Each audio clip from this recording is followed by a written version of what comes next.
500년 전 세상을 완전히 뒤집어 놓은 생각이 있었습니다. 딱 두 가지 질문에 대한 새로운 답이었는데요. 구원은 대체 어떻게 얻는가? 그리고 우리 삶의 궁극적인 목적은 무엇인가? 오늘 바로 이 믿음과 영광이라는 세상을 바꾼 두 가지 생각 속으로 깊이 들어가 보겠습니다. 자, 시작부터 이런 질문 한번 던져볼게요. 만약에 말이죠, 구원이라는 게 우리가 열심히 노력하고 애써서 얻어낼 수 있는 게 아니라면 어떨까요? 바로 이 질문 하나가 거대한 논쟁의 불씨를 지폈습니다. 네, 이 구원에 대한 질문은요, 그냥 신학자들끼리 하는 그런 얘기가 아니었어요. 당시 사회 전체를 뒤덮고 있던 아주 거대한 불안감의 근원이었고, 곧 닥쳐올 역사의 대격변, 그 중심에 서 있었죠. 그럼 당시 교회는 이 질문에 대해 뭐라고 답하고 있었을까요? 16세기 사람들은요, 구원을 일종의 영적인 빚을 갚는 과정이라고 생각했어요. 그래서 고행을 하거나 저 멀리 성지순례를 떠나거나 헌금을 내거나 온갖 선한 일을 해서 그 빚을 청산해야 한다고 믿었죠. 물론 하나님의 은혜도 필요하지만 그걸 완성시키는 건 결국 인간의 노력이라고 본 겁니다. 바로 그런 시대에 마르틴 루터라는 한 인물이 등장합니다. 그리고 그의 인생을 송두리째 바꿔놓은 한 발견이 종교개혁이라는 거대한 불꽃을 타오르게 만들죠. 바로 이 한 문장이었습니다. 의인은 믿음으로 말미암아 살리라. 이 말씀이 루터에게는 정말이지 번개처럼 내리꽂혔습니다. 그동안 그가 알던 구원에 대한 모든 생각을 단숨에 무너뜨리는 아주 단순하지만 그야말로 폭발적인 깨달음이었죠. 여기서 칭의라는 아주 중요한 개념이 등장하는데요. 칭의는요, 내가 막 노력해서 점점 더 의로운 사람으로 변해가는 게 아니에요. 그게 아니라 하나님께서 그냥 법정의 판사처럼 선언해 버리시는 겁니다. 너는 의롭다 하고요. 와, 이거 엄청난 차이죠?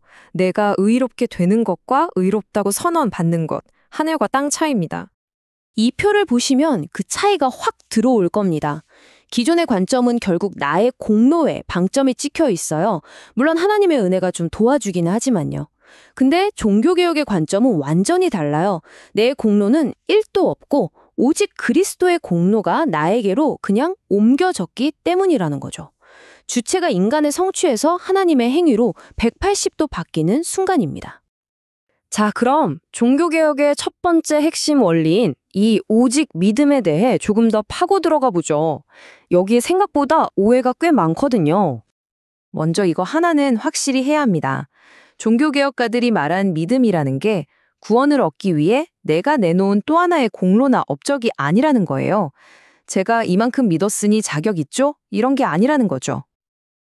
이 비유가 정말 기가 막힙니다. 존 칼뱅이 한 말인데요.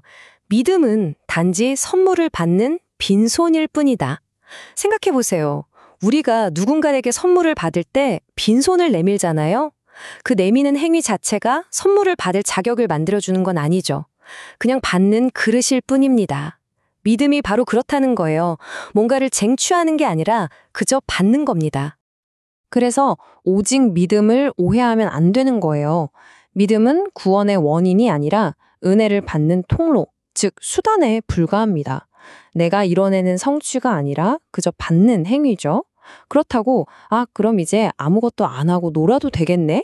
이런 핑계가 될 수도 없고요. 오히려 진짜 믿음이 있다면 새로운 삶이 시작되는 건 너무나 당연한 결과라고 봤습니다. 그렇다면 이 오직 믿음이라는 생각은 과연 우리를 어디로 데려가는 걸까요? 그 최종 목적지는 바로 두 번째 핵심 원리, 오직 하나님께 영광으로 자연스럽게 이어집니다. 종교개혁의 핵심을 보통 이 5가지 오직으로 요약하는데요. 한번 보세요. 오직 은혜로 구원이 주어지고 우리는 오직 믿음을 통해 그것을 받죠.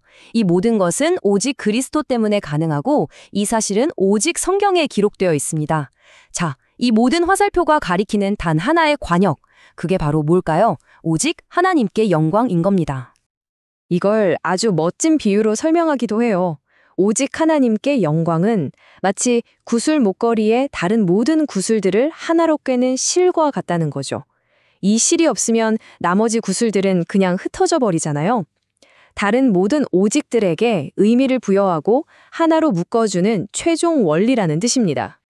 결론은 이겁니다. 만약 구원이 처음부터 끝까지 100% 하나님이 하신 일이라면 그에 대한 모든 박수갈채와 영광 역시 오직 하나님 한 분께만 돌아가야 한다는 거죠. 결국 이 세상을 만드신 목적과 우리를 구원하신 목적이 하나로 만나는 거예요. 바로 하나님의 영광을 드러내는 것. 자, 여기까지가 500년 전의 이야기였습니다. 그럼 이제 시간을 현재로 확 돌려볼까요? 이 위대한 생각들이 오늘날 우리에게는 과연 어떻게 받아들여지고 있을까요? 혹시 그 의미가 변질된 건 아닐까요? 그런데 여기서 아주 뼈아픈 지적이 나옵니다. 오늘날 우리의 믿음은 어떠냐는 거죠. 혹시 내 개인적인 성공을 위한 만능 열쇠나 기적을 일으키는 마법 주문처럼 여기고 있지는 않나요? 교회의 성장을 위한 수단, 심지어는 내 믿음이 이 정도다라고 자랑하기 위한 도구가 되어버린 건 아니냐는 날카로운 경고입니다. 이 말은 정말 전곡을 찌릅니다. 종교개혁은 인간의 자랑을 뿌리 뽑기 위해서 시작됐는데 지금 우리는 거꾸로 나의 믿음이 얼마나 대단한지를 자랑하고 있다는 거예요. 이건 종교개혁 정신을 완전히 거스르는 아이러니한 상황인 거죠. 그래서 마지막으로 이 근본적인 질문 앞에 서게 됩니다. 우리는 과연 하나님을 예배하고 있는 걸까요? 아니면 믿음이라는 그럴듯한 이름으로 포장된 우리 자신, 우리 안의 욕망을 숭배하고 있는 걸까요? 우리의 믿음이 진정 어디를 향하고 있는지 깊이 돌아보게 만드는 질문입니다.